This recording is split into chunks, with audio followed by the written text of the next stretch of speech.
Hello, this is Albert Dom, and this time we're going to be studying Canto 9.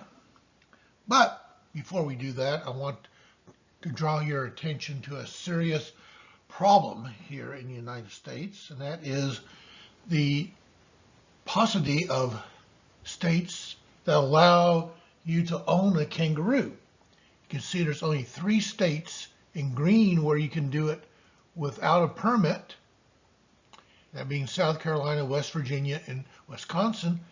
And the states in orange, you can do it with a permit. Well, look at Tennessee, where I live, and where most of you live. We can't own a kangaroo. It's illegal. Well, I think we should do something about that. I'm sure you agree. So bring that up to your state legislator. And meanwhile, before you do that, let's go into Canto 9. At the end of Canto 8, we had Virgil and Dante stymied at the gates of the city of Dis, the iron gates. The demons would not let them in. And he just basically told Virgil to go chase himself, that they weren't interested in talking with him or dealing with him at all. So we start Canto 9 with that problem. And here we go. The color of the coward on my face, when I realized my guide was turning back, made him quickly change the color of his own. He stood alert, like one who strains a hair. His eyes could not see far enough ahead to cut the heavy fog of that black air. But surely we were meant to win this fight, he said. Or else. But no, such help was promised. Oh, how much time it's taking him to come.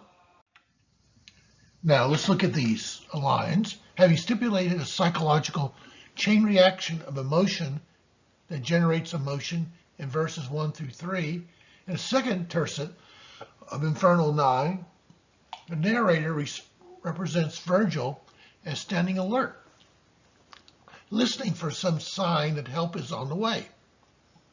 Then Virgil begins to speak, in effect thinking out loud. He is now literally expressing his inner thoughts, first articulating doubt, and then cutting himself off. The emotion that he represses previously by not allowing it to show on his face, he now begins to express. However, he immediately interrupts himself, controlling his verbal expression as before he controlled his facial expression, again because he doesn't want to alarm Dante. But in a further chain reaction, the pilgrim infers from his guide's self-interruption that his guide is in fact worried and concerned, and therefore the self-interruption that Virgil undertakes in order not to alarm Dante has the opposite effect. And that, of course, happens often in life. What you think trying to get across has the opposite effect. And so now Virgil is worried and Dante is worried, and they're sitting in front of this gate of the city of Dis in hell, hoping that they're going to get some help. So we'll continue. But nonetheless, his words made me afraid, perhaps because the phrase he left unfinished. I finished with worse meaning than he meant. Has anyone before ever descended to the sad hollow depths from that first circle whose pain is all in having hope cut off? I put the question to him. He replied, it is not unusual for one of us to make the journey I'm making now, but it happens. I was down here once before, conjured by that heartless witch, Erytho, who could recall the spirit to its body. Soon after I had left my flesh in death, she sent me through these walls and down as far as the pit of Judas to bring a spirit out. And that place is the lowest and darkest and the furthest from the spear of that circles all. I know the road, and well, you can be sure. Well, he's saying here, well, Dante is saying, the pilgrim is saying, well, basically, has anyone ever gone from limbo down this way.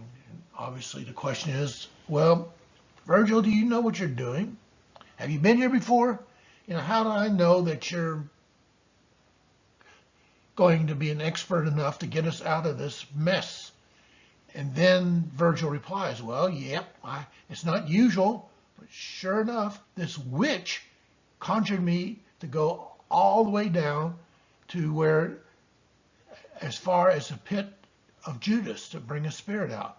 And the pit of Judas is the very deepest part of hell where Judas is being munched on by Satan. So in effect, Virgil is saying, I've gone all the way through. But now he brings up kind of another point, doesn't he? He says, well, I was conjured by a witch. That's kind of dicey, to say the least. Basically, Dante asks if others from limbo have descended deeper into hell. Virgil says, yep, he was sent by the sorceress Erythro all the way down to the deepest circle. Well, that's assuring in one part that he's gone all the way through, but it's not very assuring that he was an agent of a kind of an evil witch. Dante, narrator, now connects Virgil to black magic and to the nefarious practices of the sorceress whose dark arts are related by the Latin poet Lucan in his epic poem Pharsalia, de Bello Civili. Why does Dante choose to give his beloved guide the dark and menacing backstory that he gives him here? The answer to this question will unfold as part of the Commedia's Virgil narrative, a storyline in which Dante undercuts Virgil's authority while at the same time affirming his love for him. Let us note to a general truth which bears upon Dante's narrative, art, and his cultivation of verisimilitude. The addition of conflict and ambivalence to a character's history brings life and complexity to that character. For we are all products of histories that include actions that are at times hard to reconcile in one neat package. In other words, if Virgil is all good and just had everything together, he'd be something of a cardboard character. He wouldn't be very realistic, because we're all a mixture of good and bad impulses. We're not, any of us, perfect, and Virgil certainly isn't. And he did kind of a shady thing with this sorceress, Erythro. We note, too, that Erythro's power in Virgil's telling is demiurgic. She can reconnect shades to their bodies. Is it possible for a classical witch to have powers that are akin to a perverse resurrection? And then the commentators saying, for discussion of this perverse resurrection of the body, you can look at the commentation on Inferno 13. Erythro's practice also anticipates Dante's invention in Inferno 33 of animate undead, death, zombies. So, what the commentator is saying here, we can look forward to talking about zombies when we get to Canto 33. So, stay tuned for the zombies.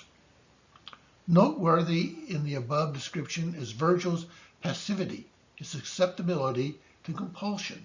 He ascribes to Erythro vast and unlimited power, as later in his canto he will ascribe the same power to Medusa.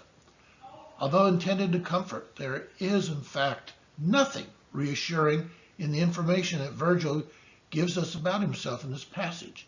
In Dante's Poets, I wrote of the long shadow that Dante casts over Virgil by establishing this connection between him and Erythro. And then she quotes from that. Thus, under the pretext of allaying the pilgrim's fears, Dante raises far greater fears regarding his guide.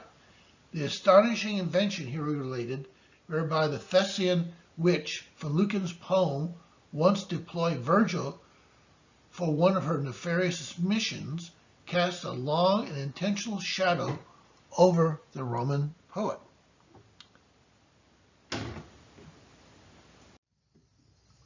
Now we'll go on with Canto 9. And he said other things, but I forgot them. For suddenly my eyes are drawn above, that is, onto the ramparts of the city of Dis, up to the fiery top of that high tower, where in no time all at once sprang up three hellish furies stained with blood, their bodies and their gestures those of females. Their waists were bound in cords of green hydras, horned snakes and little serpents grew as hair and twined themselves around the savage temples.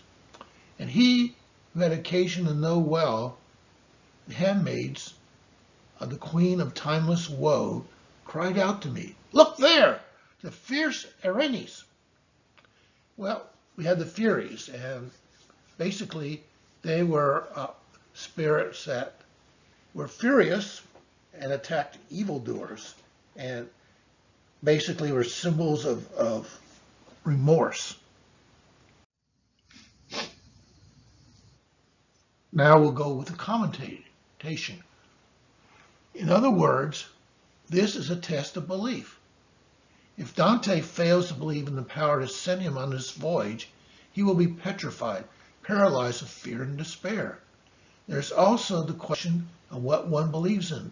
Virgil believed in the power of Erytho and now believes in the power of Medusa. The Furies' threats are baseless, impotent.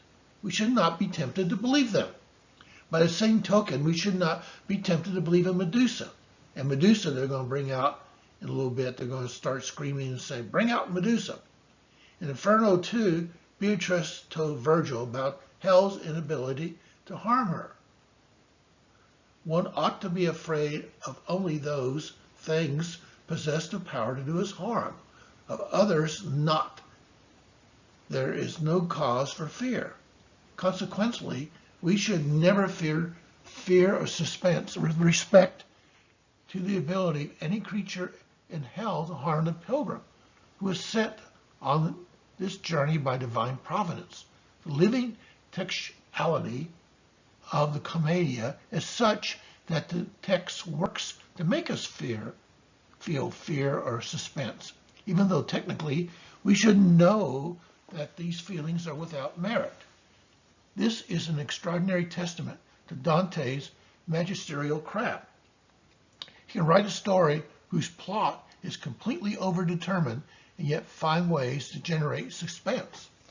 And once again, we should remember that this pilgrimage through the Divine Comedy is also representative of our journey through life, and we certainly have times when we fear things that have no power to hurt us. And I think we can all tell the tale. I certainly can, of times when I've feared or been concerned about things that or people whose names I can't even remember now, but they seem pretty ferocious at the time. And really the question comes, well, who are you going to trust or believe that's more powerful? Is the spiritual power of God or the spiritual power of evil, represented here by these various demonic monsters? And Helen Luke, in her book Dark Wood to White Rose, says pretty much the same. And she talks about the Furies and the Medusa.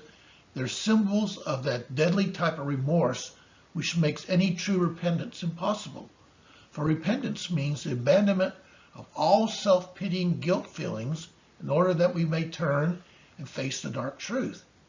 Any man who dares to cross the dark threshold of Dis and look upon the naked evil he is potentially capable of must first break free from those three sisters before he can learn the nature of real repentance. Macbeth, falling upon the spell of the witches, refusing to confront them, was forced to live out the evil he looked upon. Those who succumb to the Furies, wallowing in remorse and perpetual flight from repentance, are indeed in hell. When despair of this kind is in full possession of a man, he looks upon the Gorgon head and is turned to stone. Turned to stone. The person is basically hardened in his position, and that's what all the souls in hell are. They're basically been turned to stone. They become their sin, and they cannot change, and that is false repentance. And it's sort of very much of a very prideful repentance. We feel that we've done something so terrible, so bad, that God cannot possibly forgive us, that grace is not sufficient to heal us. And we know that grace is sufficient. That's what the gospel says, that grace is sufficient to heal all of our ills, and that we are never beyond the mercy and grace of God, no matter what we've done. And Luke here refers to Macbeth, that great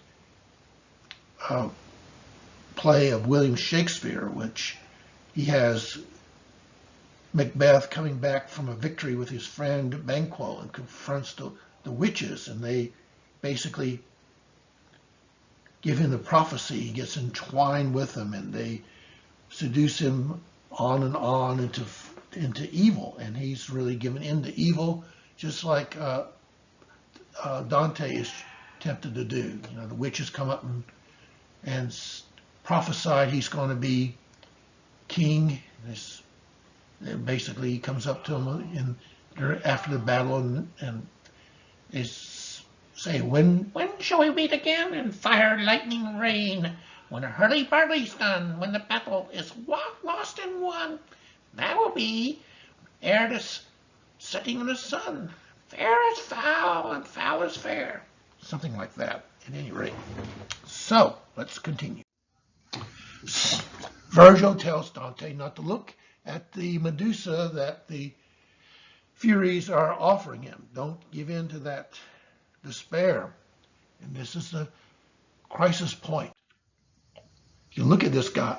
Look at that. Medusa looks pretty ferocious, wouldn't you say? We can interpret Dante's Medusa as that paralysis that overcomes us when we cease to believe. Believe in what? Believe in the right power. The power that can sustain us through all difficulties and pass all obstacles. Medusa is what happens when in fear we succumb to the belief in the wrong power. She is the fulfillment of the devil's taunt in Inferno 8, that the pilgrim is doomed to fail. We remember Inferno 8, that was, of course, the canticle right before when they encountered the demons for the first time. They said, well, you're doomed to fail. And once again, if we listen to evil that's prompting us in our pilgrimage, we'll have this temptation turned back. And continue here. She is our imagined failure made real. In Medusa, Dante creates a real contrafactual, an alternate reality that is made real by believing in it. In this alternate reality, the way forward was never granted, and the events of Inferno 2 never occurred. Now, we'll continue on the trip here. So I saw more than 1,000 fear-shocked souls in flight, clearing the path of one who came walking the Styx, his feet dry on the water. What this is, and finally the help has come. The angel has come. Dante survived the test of the Furies and Medusa, and the divine assistance is coming down from the river, from heaven. From time to time, with his left hand, he fanned his face to push the putrid air away, and this was all that seemed to weary him. I was certain now that he was sent from heaven. I turned to my guide, but he made a sign to keep my silence and to bow low to this one. He freed my eyes and said, now, turn around and set your sights along the ancient scum, there where the marshes mist is hovering thickest. As frogs before their enemy, the snake, all scatter through the pond and then dive below till each one is squatting on the bottom So did these spirits flee from the angel, and that's a really interesting metaphor. Anyone who's ever been in a swamp or a swampy, marshy place and seen frogs jump away. That's basically what these spirits are doing. The scorn that filled his holy presence. He reached the gate and touched it with a wand. It opened without resistance from inside. "Oh, heavenly outcast, despicable souls," he started, standing on the dreadful threshold. "What insolence is this that breeds in you? Why do you stubbornly resist that will whose end can never be denied and which more than once increased your suffering? What do you gain by locking horns with fate? If you remember well, your Cerberus still bears his chin and throat peeled clear for that." And this is emphasizing that hell is not an independent kingdom. It is something that is controlled by God, who controls all things, even the Inferno regions. Now we'll continue.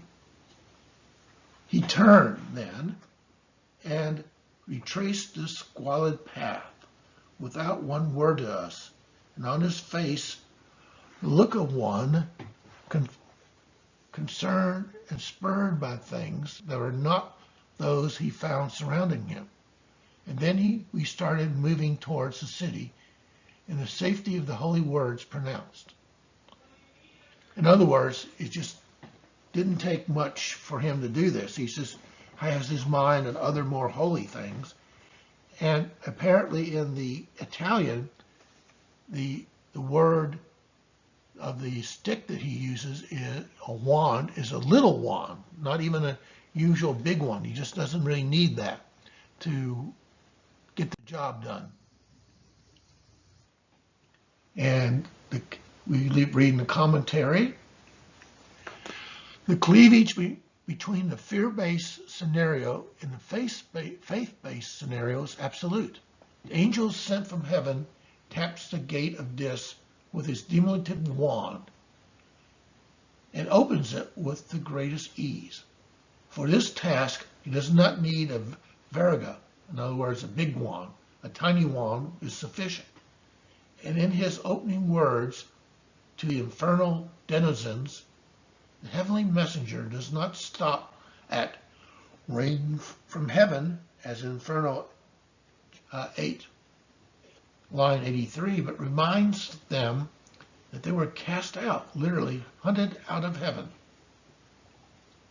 This scene is based on the ancient story of Christ's harrowing of hell after the crucifixion, a tale already referred to by Virgil in Inferno 4 and conjured again in Inferno 8.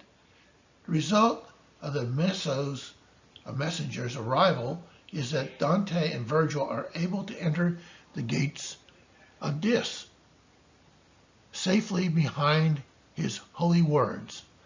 From Virgil's cut-off word, we have moved over the span of Inferno 9 to the heavenly messenger's holy words.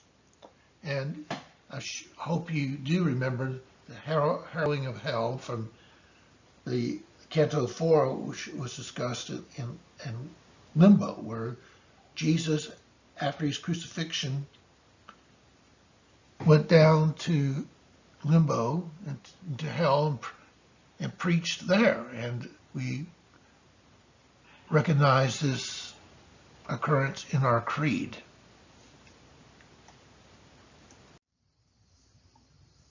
Inferno 9 constitutes a first exploration of Virgil's limitations, and by extension an indictment of classical culture, when the angel rebukes the inhabitants of Dis for blocking the pilgrim's path, reminding them of their impotence in the face of all of heaven's dictates. He identifies them with Cerberus, who still bears the marks of his futile attempt to withstand Hercules. Your Cerberus, if you remember well, for that had both his throat and chin stripped clean. Hercules, like Theseus, whose assault is invoked by the Furies with rage in verse 54, are classical figures whose plundering of Hades was appropriated by Christian exegetes. They interpreted the two mythological heroes as figures of Christ, classical forerunners of Christ, early heroes of hell, whose actions symbolize infernal defeat.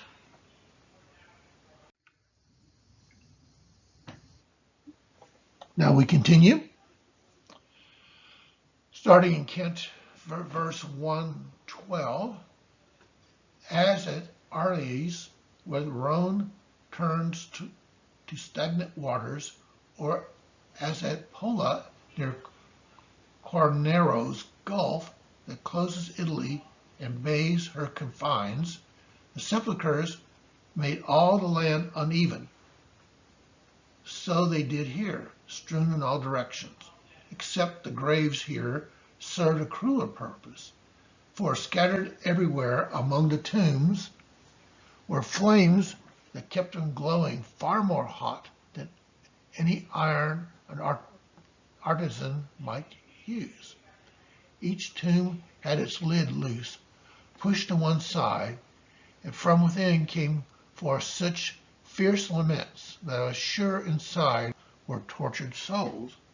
What's happened here that have gone through the gates of the city of Dis, and now they're encountering the first, shall we say, part of lower hell.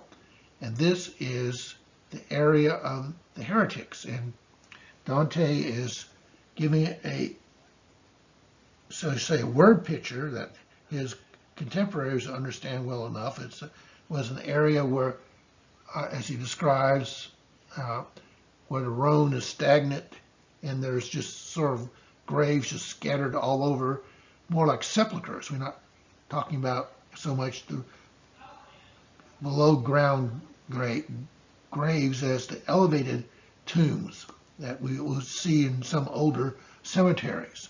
So they're all strewn about, and they're the tombs of the heretics, and they're heated red hot.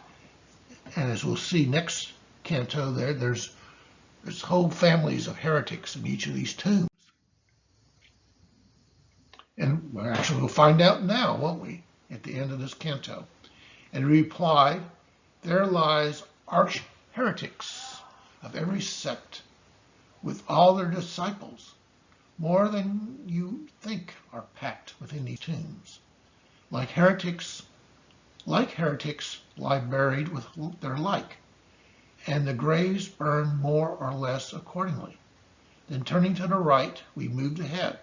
So we have the tombs of the various heretics, and they look something like this, and the arch heretics dwell in these tombs, and we'll take up these heretics in the next canto, Canto 10, where we'll meet and talk quite a bit with one of them, Farinata, and learn a bit about him, and we'll also learn a bit about the particular heresies, particularly the Epicurean heresy, which is what Farinata is considered to be a representative of.